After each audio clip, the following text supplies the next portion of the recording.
Hate, paranoia, insecurity, fear, violent, ugly, drunk. Huh.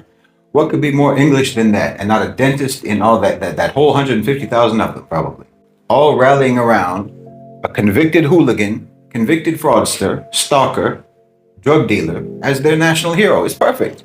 It's perfect. Couldn't be more English. And of course, they're angry. Yes, they're angry. They feel like they're losing their country. And that's on you. Wallahi, that's on you.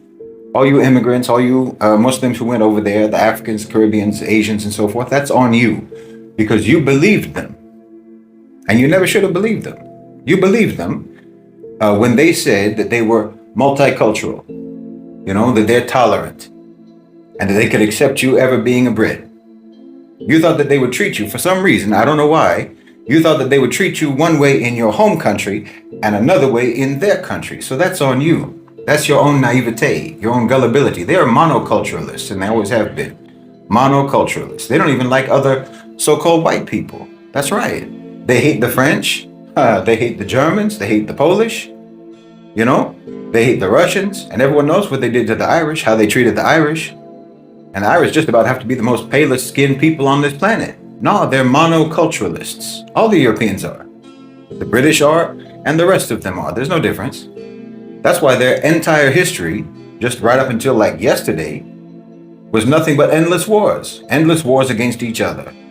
But somehow, wallahi, I don't know how, but somehow you thought that they would welcome you into their country. I told you before, they look at you exactly the same in London as they looked at you when you were in India, or they looked at you in Africa, or they looked at you when you were working their sugar plantations in Jamaica. No, they didn't look down at you in your own countries. They didn't look down at you like that because of where you were. They treated you like that because of who you are. You understand me? But when you immigrate over there, whether it's to the UK or to America or to Australia or wherever else in the so-called West, you're calling their bluff. You understand? You're calling their bluff about tolerance, about multiculturalism. And yes, it turns out that it was always just a bluff. It's always been a bluff. It's fake. It's like someone with a fake university degree. You start talking to them about their supposed field of study, and they can wing it for a while. They can, improv for a while. But eventually it comes out that they just have no idea what they're talking about. They're a dropout. Eventually they're going to start stuttering and talking nonsense because you put them on the spot. And you can't tell a Westerner, to put up or shut up because they can't shut up. So you can't tell them that. They'll lash out. They'll break. They'll explode when you call them on their bluff. You can set your watch to that. That's like clockwork. Oh, they can't take that kind of pressure. They can't take the pressure of having to actually live up to the values that they preach about. They can't do it. And they'll come after you. They'll come after you if you put them on the spot. I mean, imagine yourself. This is what it's like. Imagine yourself. Whatever you hate. Everybody hates something. It doesn't matter what it is. Anything that you can't stand. Just think about anything you can't stand. It's a smell, or it's a type of music, or like if you hate your job, for example. You hate your job, you hate the people on your job. Think about how miserable it is. How hard it is to keep that hate all bottled up. All day long, you have to play the role. You have to be polite. You have to be cooperative with your coworkers. But the whole time, you can't actually stand them. They're driving you up the wall. And then on top of that, you're also in a job that you're not even qualified for, right? You say you lied on your CV, you lied on your resume, just so you could get the job. So now, not only do you have to go along with the coworkers that you can't stand, you also have to pretend like you know what you're doing. You have to pretend like you're doing your job, even though you don't know how to do that job. It's like you got hired for quantum computing or something. Meanwhile, you've only ever worked as a line cook. You have no idea what you're doing. That's a lot of pressure. You put yourself under a lot of pressure. Eventually, you're going to break. Well, that's the British. That's the British right now. You never believed in tolerance. Wallahi. The truth is, you never believed in tolerance. You never believed in multiculturalism. You never respected the people that you colonized. In fact, you never even saw the people that you colonized as full human beings. You always saw them as inferior.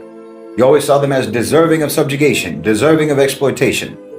And now you have to pretend otherwise. And you're breaking, you're buckling under the pressure because you can't do it, because you are the way you are. So yes, this big celebration. It's a coming out party, basically. England is coming out of the closet, reasserting their core Western British identity as bigots. Because the way people have always been is the way that those people will always be. And the only thing that has ever proven to change that about any people is Islam. Christianity didn't change you. The so-called Enlightenment didn't change you. Secularism didn't change you. Science, technology, and what have you. Humanism. None of this changed you. None of this has ever changed you. None of it has ever pushed you to become better human beings. You've always been just as you are. You're exactly the same as you were 10,000 years ago with only slightly better hygiene. Now I'm telling you, there were people who showed up to protest against that festival of hateful British values. There were people who showed up to protest. I'm telling you, you're in denial.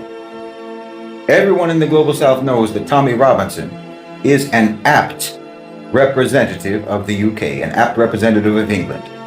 He's no different morally or in terms of character than a Winston Churchill or a Margaret Thatcher or an Oliver Cromwell. They're all thugs. They've never been anything but thugs. Ask the Irish. Ask the people who've known them the longest. Oh, they're vicious people. They're vicious, paranoid, insecure people.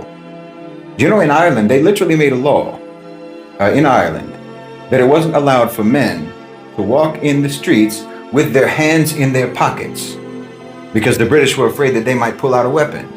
That's how scared they are. Because they know that they never do right by anyone. Because he absolutely represents the UK. And his supporters are absolutely the true Britons. Hooligans and criminals. And of course, it's not just him. It's not just the UK, obviously. The entirety of the collective West is the same. Europe, America, like I said, Australia, Canada, and on and on. They're just taking their costume off. The veneer is coming down. You know, it's like those veneers that you put on your teeth. You know, you remove the veneers, and the person that you thought had this perfect, beautiful smile, well, it's actually rotted. It's actually decaying. They actually have like gravel for teeth underneath the veneers. Well, that's the West. The veneers are coming off. And I'll tell you why. It's coming off because the image isn't important anymore. Because the West isn't as important anymore. So now they can relax. Now the West can relax. They can unwind. They can let their stomach out, you know? They can be themselves. I'm sure it's been exhausting. Open your eyes. Open your eyes. The West isn't falling down. Only the mask that they've been wearing is falling down. It's falling down and it's coming off. But most of us in the world have known for a very, very long time what your so-called civilization is really all about.